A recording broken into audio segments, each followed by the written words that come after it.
Hello everyone. In the last video, I explained what metaphysics is. In this video, we'll be diving deep into another branch of philosophy, epistemology. Have you ever been completely sure that you know something and later proven to be wrong?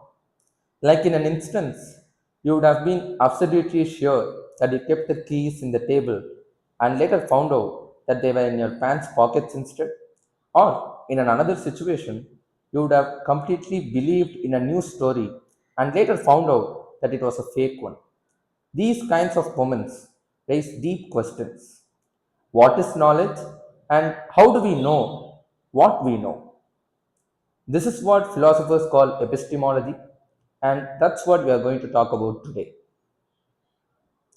The word epistemology originates from Greek and can be split into two words, episteme and logos.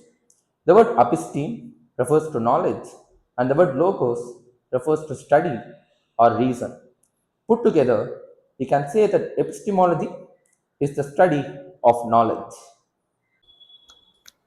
Epistemology starts with a deceptively simple question: what is knowledge?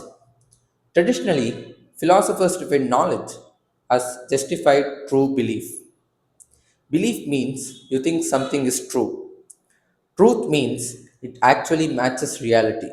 And justification means you have good reasons for believing it.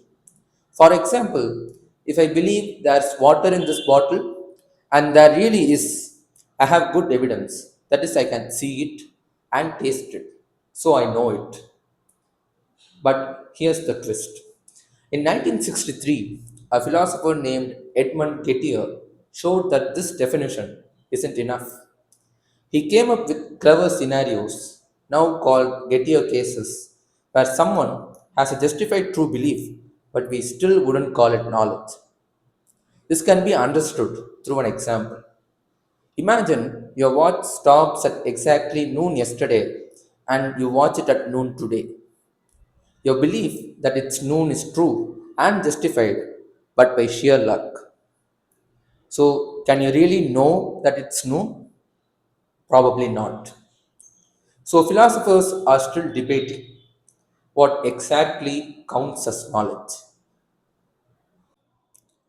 From here, we move on to the next question: where does knowledge come from? This is a question humans have wrestled with for centuries. Different philosophers have given very different takes, and depending on whom you ask, the nature of knowledge itself can look completely different. Rationalism says that true knowledge comes not from the shifting world of the senses, but from the clarity of reason and logic. Thinkers like Rene Descartes believed that some truths are so self evident and so undeniable that they stand completely apart from experience. For example, you don't need to test every case to know that 4 plus 4 will always equal 8, or that a triangle must, by definition, have three sides. For rationalists, these truths are clear, universal, and impossible to doubt. In their view, reason is the firm foundation of knowledge, something that no illusion or tricks of the senses can shake. Empiricism, on the other hand, takes a very different path. It claims that knowledge begins with the senses, with what we see, hear, touch, taste, and smell. The world impresses itself on us, and those impressions become the raw material of thought. Philosophers like John Locke and David Hume championed this view, reminding us that the mind doesn't start out full of truths. It begins as a blank canvas, waiting for the life to paint on it. Every sound we hear, every sight we witness, and every sensation we feel adds another stroke to the picture. Without experience, they argued, there would be nothing for the mind to work with. Strip away the senses, and knowledge itself would dissolve into emptiness. And then comes skepticism. the great challenger. Skeptics are the ones who lean in and ask the uncomfortable question. But how do you really know? They remind us that our senses can trick us, that a stick in water can look bent even when it isn't, and that dreams can feel real until we wake up. They warn us that even our reasoning can falter, leading us into illusions of certainty. And of course, they leave us wondering, what if reality itself is not what it seems? What if we are, as modern culture likes to imagine, living inside a vast simulation? Skepticism doesn't say knowledge is impossible, but it forces us to face the fragility of what we claim to know and to justify it with more care than we might otherwise. And today, most philosophers see knowledge as a blend. Experience gives us raw data, reason organizes it, and skepticism keeps us honest. So, in a way, knowledge is less about having all the answers and more about balancing these three forces: what we feel, what we think, and what we question. So, why should a person outside philosophy care?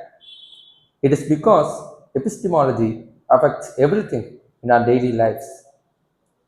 Think about fake news, conspiracy theories, and scientific debates. How do we decide what to trust? Epistemology helps us build better habits of evaluating evidence, questioning sources, and avoiding blind spots. It matters to science too. Scientists don't just gather facts, they design experiments, double check assumptions, and develop theories. It is basically epistemology in action, or in other words, practical epistemology. And in daily lives, when you ask questions like, should I trust my intuition? Or can I believe in this expert? These are all epistemological questions.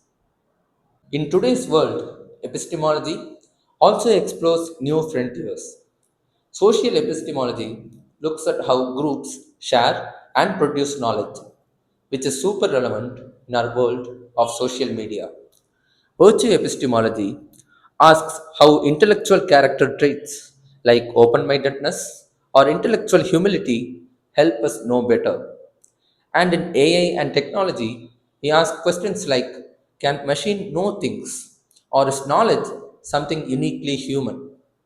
So, epistemology isn't something which is just abstract, it's alive and it's adapting to our world. To sum up, epistemology is the study of knowledge, what it is, where it comes from, and how we can trust it. It pushes us to be more reflective on our beliefs, more careful with our reasoning, and more humble in our search for truth.